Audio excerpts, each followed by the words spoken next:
উফ, যা গরম পড়েছে এই কয়েকদিন, রান্নাঘরে ঢুকতেই ইচ্ছে করছে না, মনে হচ্ছে রান্নাই করব না। কিন্তু রান্না না করলেও তো চলবে না, খেতে তো হবে।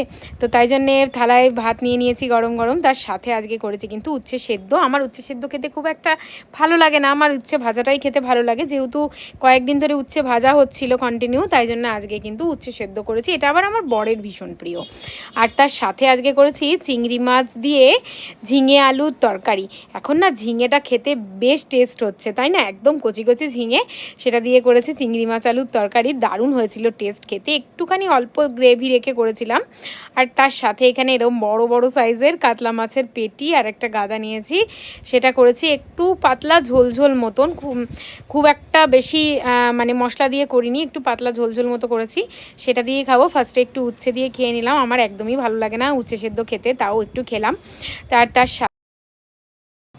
একটু মাছ ভেঙে, মাছটা কিন্তু উফ দারুণ ছিল খেতে, আর ভীষণ টেস্টি ছিল মাছের পেটিটা। আর ঝিঙে আলু দিয়ে চিংড়ি মাছটা জাস্ট অসাধারণ হয়েছিল।